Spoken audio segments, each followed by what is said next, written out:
in listening to the podcast, Adrian, and watching the docu-series on HBO, I know you talk about how you began, before you came to Boston, in Miami.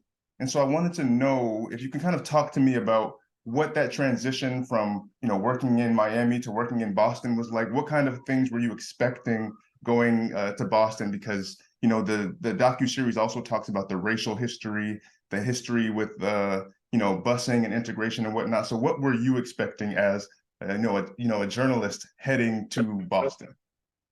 Well, I'd grown up in Miami. I'd gone to college there. My first paper was there. So it was my whole life experience. I met an editor, the first Black Metro editor of the Globe, Greg Moore, and I knew I wanted to come work for him. And eventually he decided to hire me. And, I remember that when I told people I was moving to Boston, the immediate reaction was Black people don't move to Boston. Black people move out of Boston. So right away I was told about the racism here. I had known about busing somewhat. I was a kid in Miami when it was going on. I would see it on the nightly news, but I didn't know a ton about it. I learned a lot about it after I got hired. There was a few months between the time I got hired and when it started. I read Common Ground, which is like the classic book on busing. So that was sort of my primer. But I knew that I was coming to a city with a history of racial division and strife. So I just tried to keep an open mind and see what that was like. Gotcha. One of the themes that I think is a constant throughout the docu-series and the podcast is the ability for people to conjure things in their racist imagination. And that's my phrasing, not yours. But you Yep. see how an entire city can be brought to, taking up these conspiracy theories or false beliefs that two Black men are responsible for this murder that Charles Stuart is responsible for. And I'm wondering what that tells you about people's ability to, devise these kind of racist imaginings as it pertains to Black people and crime, especially. Well, I think you're right. I think that whether you believe it depends a lot on what you bring to this to begin with, right? Because one thing I pushed back on as we were preparing the various forms of this story was this idea that everybody believed it. Not everybody, but it was very believable for a lot of people. The idea that a Black man in this neighborhood, this quote unquote bad neighborhood, would jump into a car and shoot somebody. And yeah, it's something, it plays into what white people specifically, were conditioned to believe. And I think it's interesting too, you hear in the docu-series Black people talking about certain aspects of the story that, didn't add up to them. So there is this kind of like, it seems an innate understanding of like, this story is a farce among Black people in particular. Did you get that sense when you were covering the story that there was this kind of, that Black people were particularly skeptical of Charles Stuart's claims? Absolutely. The most intense skepticism I heard was all from Black people. And it's interesting, it's not in the podcast, but I talked to somebody, a white city official at the time, and I said, "Did you ever have any doubts about the story?" And he said to me, "I think that question is going to break down our racial lines." It's like white people believed it. Black people were always like, this doesn't really add up. What were they doing there? Nobody would shoot the woman and leave the man alive. This just isn't what people do. Can you give our viewers and our listeners a sense of the kind of racial dynamics in Boston that preceded Charles Stuart's murder and why the city of Boston kind of took up this story? Why do you think the city of Boston kind of ran with this story to such an extent that recently the mayor and the chief of police, apologized for it? Why do you think Boston in particular saw this story as something that needed to be pursued? There were a couple of things going on. It was a city that had been going through a long period of intense racial strife, dating back to the beginning of busing, let's say in 1974, right?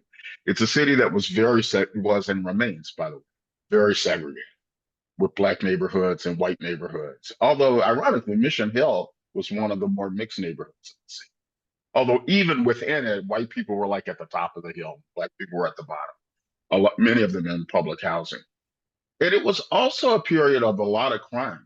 Crime was really soaring here. by Boston standards. And there was a lot of anxiety about that. So that was also one of the reasons, that was also one of the things this played into, right? This sense that the city, quote unquote, was out of control. One of the things I say in the podcast is that city and suburbs, you'd hear people in the suburbs say, oh, I don't like going into the city. I'm anxious about going into the city. And I say in the podcast, the city and suburbs were sort of proxies for Black and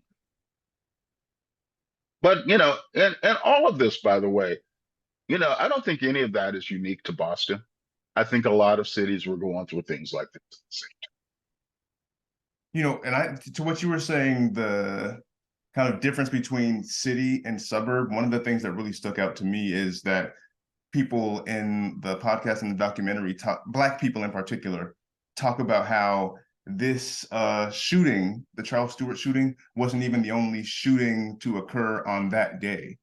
And what you watch in the documentary and listen to in the podcast is a city kind of moving heaven and earth for one particular shooting.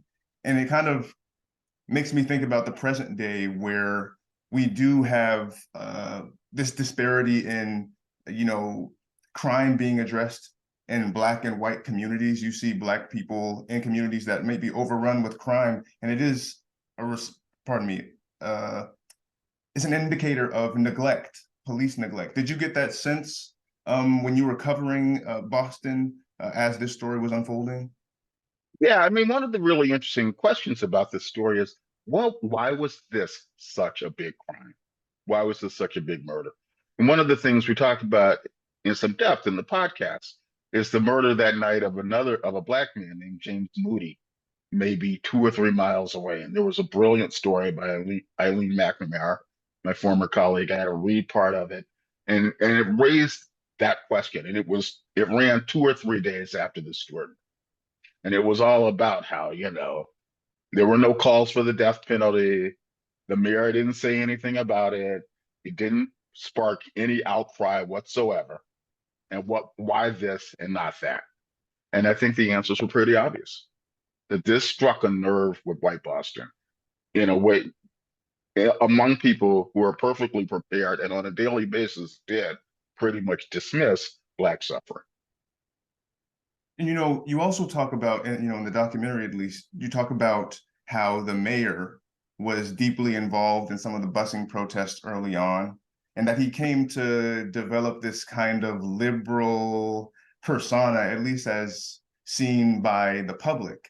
And yet when the Charles Stuart shooting happened, he kind of retreats to his revanchist, conservative, pro-police bona fides, so to speak. And I'm wondering if that told you anything about the willingness of people to adopt these, very harsh talking points about crime in dire moments, like we saw with the Charles Stuart shooting. Do you think that it allows people to get whipped up into a frenzy, so to speak?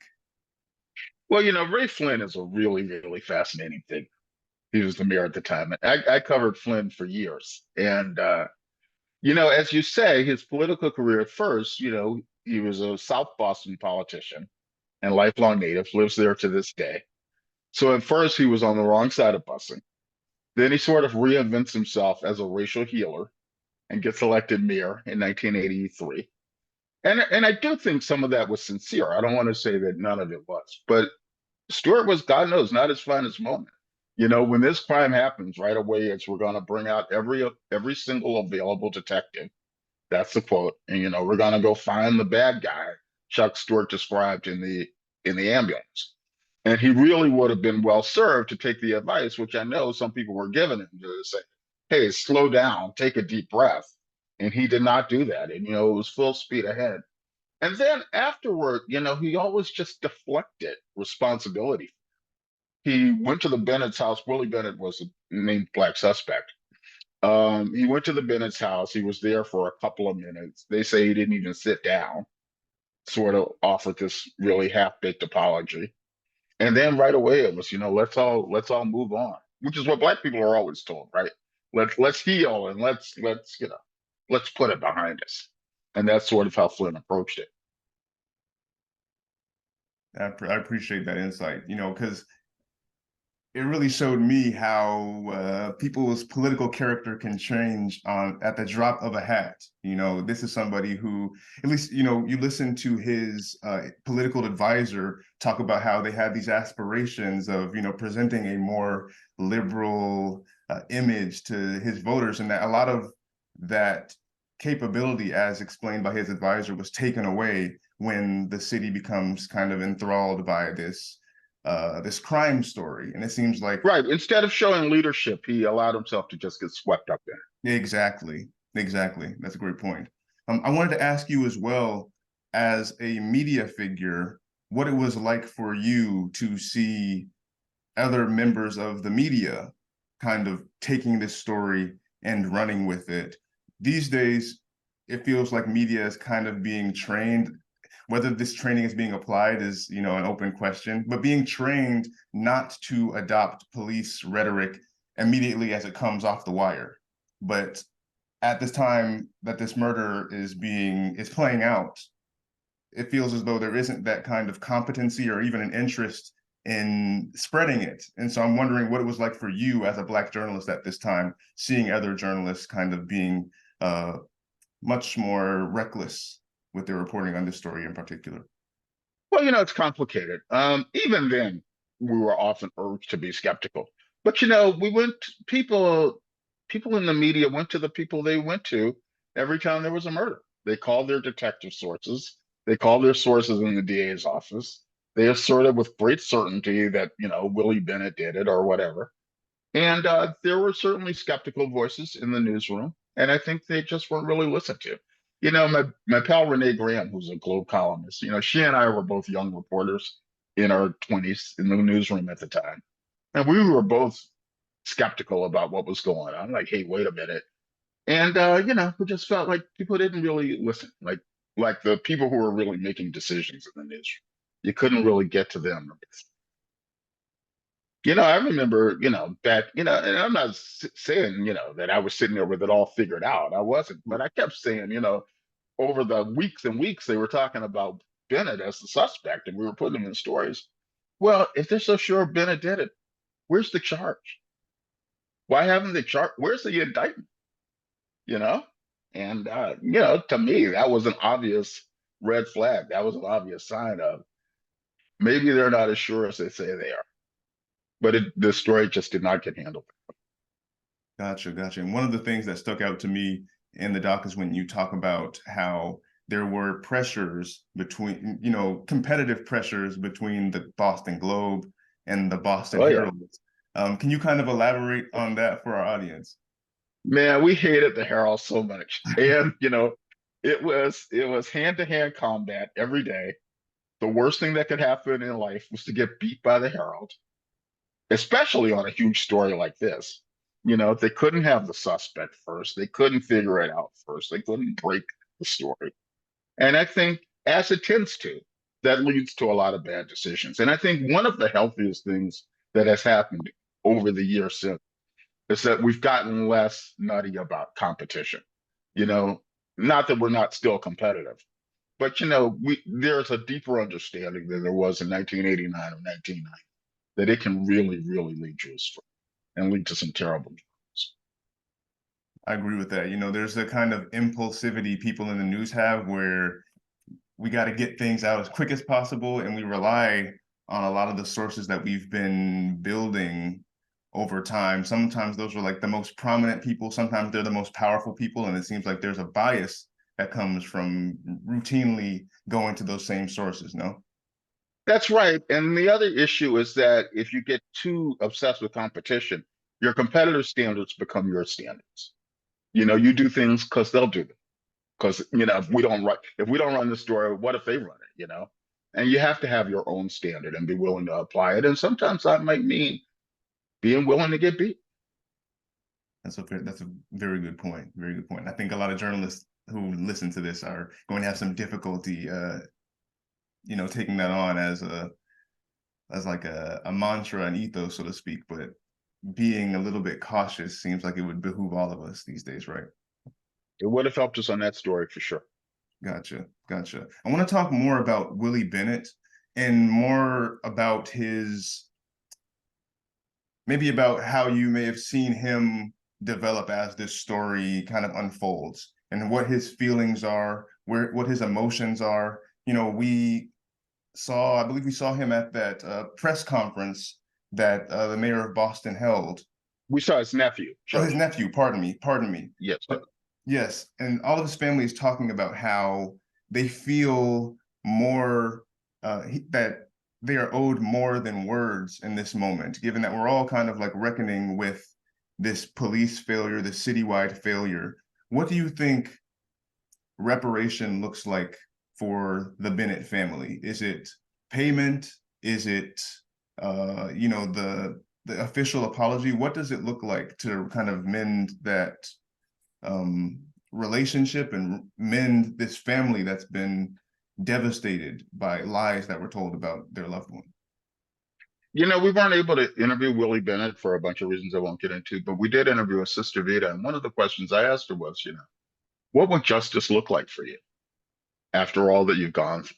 You know, and you know, look, they sued the city after all of this happened. Willie's mother sued the city, partly because they tore up her house.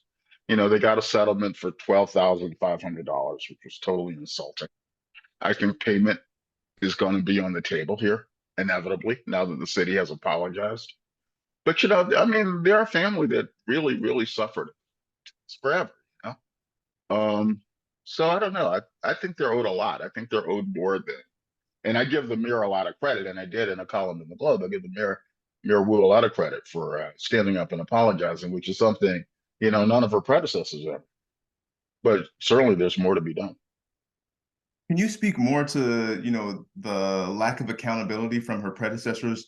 I couldn't help but notice, I don't think anybody could help but notice watching that these were apologies offered by, you know, an Asian American mayor, a black Yep. police chief. Yep. And so what significance, if any, did that have, you know, for you as someone who's been following this story for several years?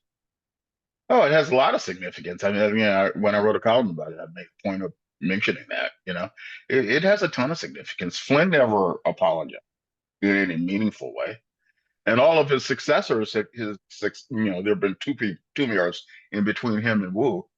And to the extent that they said anything about it, which is very limited, you know, it's kind of like, you know, talk to Ray. This wasn't on my watch, you know. So I think, you know, she's much more sensitive to it. Meaning she came out really strongly. Oh, this was racist. This was wrong. You know, that's miles anything anyone has ever said. Have When I you, say anyone, I mean anyone in a position like hers. yes, yes. Have you had many conversations with, you know, police officers themselves who were intimately involved in that case? You know, watching the doc, I know there were people, pardon me, there was an officer interviewed on there who actually raided Willie Bennett's home. Yeah. And you do not hear from him a sense of contrition at all. You know, That's putting it very yes, diplomatically. I don't want to spoil anything for the Yeah, viewer. there's no contrition from Detective Dunn. Yeah, we talked to law enforcement people about it, and the odd thing is, you know, they're very defensive of it. Some of them, including Dunn, still say, I think Bennett was involved somehow, or we never really got to the bottom of it, which is just crazy. And no, there's not much sense of contrition whatsoever. Mm, mm. Do you think that there is a potential for any sort of legislative reparation as a result of this? Is the city of Boston kind of taking any measures to prevent similar situations like this from happening in the future? Is there a Willie Bennett law on the horizon, perhaps? How do you think that the city and the officials who run it are going to go about making sure Willie Bennett's name, uh, you know, doesn't go in vain, that this experience wasn't for naught, so to speak, and that there is something to be learned and actually applied as a result of this? The answer is we really don't know yet. I don't know beyond the apology what's coming from the city. I think there is a sense that more needs to be done, as I said earlier, but I haven't heard anything about a law, and I'm not sure what that law would say either. Um, So we'll see. It's a part of the story that's still unfolding. How does reporting on that story inform your reporting in the future? Are you more skeptical? Are you more uh, averse to taking police Yeah. reports? And I Yeah, mean, that happened for all of us. I mean, a long time ago. I mean, that happened in the immediate wake of the story. Sure, I think everybody, not everybody, but certainly I became more skeptical and, you know, slower to adopt official versions of things. Sure. how You has can't cover a story, you can't cover a story like this and not come away with at least that. sure, sure. Do you still spend a good amount of time in Mission Hill reporting? Well, that's, over the 2 years that it took to produce this project, yeah, I spent a lot of time, Yes, and can you tell me So, how this incident, if at all, has had a prolonged impact on the community? Do you hear it?